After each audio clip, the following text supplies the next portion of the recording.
So we have seen what is vector space. Coming to the subspaces. So to define a vector subspace, you should have two vectors. So one vector, if you are having the one vector, so the another vector should be a subspace of that. If this is a vector, the subspace of another vector will be this. So one is inside the other.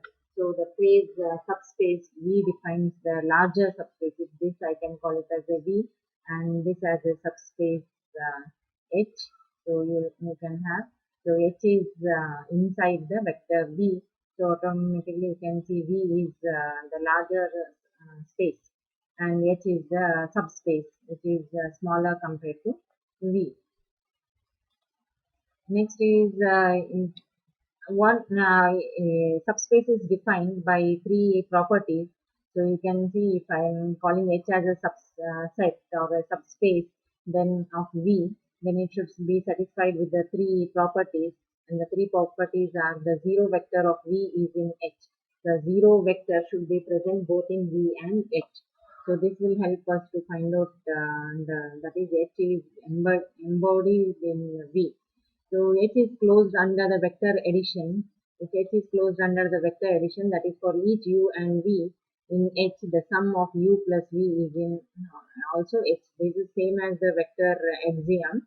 When you are adding two vectors, the sum of that two vectors should also be in H. H is closed under multiplication by scalar, and that is for each U. For each U in H and each scalar C, the vector Cu is in H. So when you are multiplying a scalar multiplication, that is nothing but a scalar multiplication, and the addition properties should be satisfied for a vector. So for vector also the same property has to be satisfied. Only thing is that is H should contain all the vectors of H should be contained in V. So here you can represent, you can see this figure where this is a H, and this line is representing H, and this is representing your V. And so you can see this 0 is present in both. This is a 0 space. If I write a coordinate relation, like this is your X line and this is your Y line, that's 0. This 0 is appearing here, and this 0 is contained in both H and V. So that is one, and addition of these any values on this H will be within the V. You can see this line is H, and if you take this point and add them, that will also lie in the same V space itself. So in that manner H is contained in V. So you can find, so we'll solve that using a problem. We'll illustrate with the following problem. So you can see here we have given show that the set H. So this is set H of all points in R square.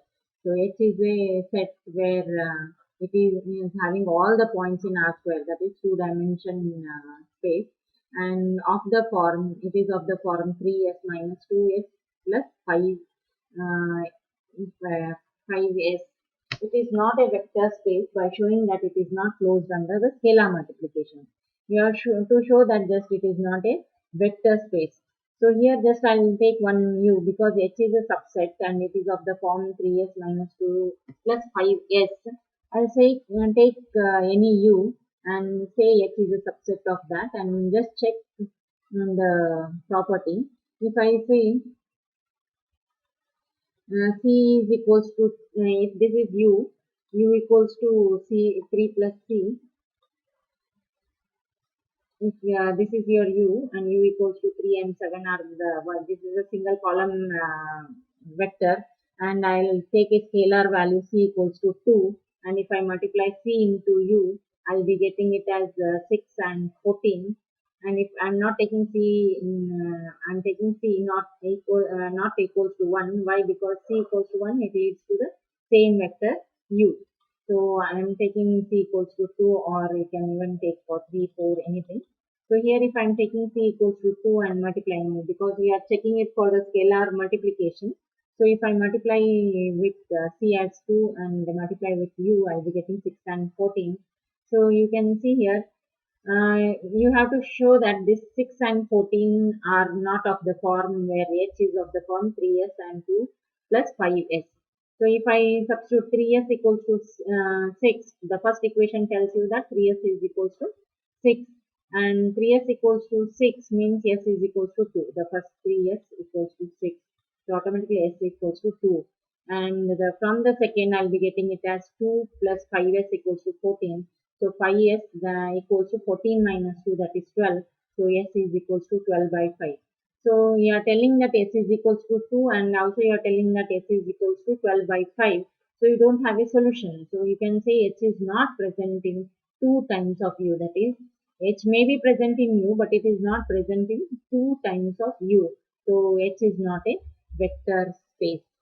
So this is, or you can say where x is not a vector space or subspace of U. We will see it in a space later. So coming to the next example, if I take the second example, so we are defining a vector, main vector, as whose components are positive or a zero, so are all positive and zero. If I draw a x and y line, this is the quadrant which will have, this quadrant will have all the positive values, that is x is greater than 0 and y, x is greater than 0 and y is also greater than 0. So it is not a, you have to prove that it is not a subspace even though it contains 0 and addition. So here, if it contains 0, you can have, see, any values if you take from x and y. So you can say like I have a,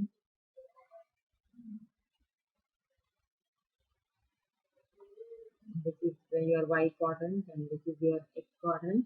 0, this point is present in both the vector spaces. If that is x is greater than 0, y is greater than 0, if it contains 0.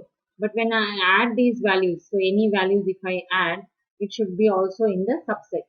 So if I am adding a positive value with the positive value, it will always be a positive value and I will be having the values within this positive. If I am adding a positive with a negative, if the positive is greater, then only you will get a positive value. If I'm adding two negatives, or if I'm adding a positive with a higher value of negative, the resultant will not lie in this first quadrant. So the same thing tells you that it is not a subspace. So you can say 0 is contained, and if I add, if it is rule 2 is violated, since if the scalar is minus 1, if the scalar is minus 1, see, they are checking it for the scalar. I told you about the addition. So you can even check it for the scalar. If the scalar is minus 1 and let us take the vector 1, 1. See, the values 1, 1 are in the first quadrant.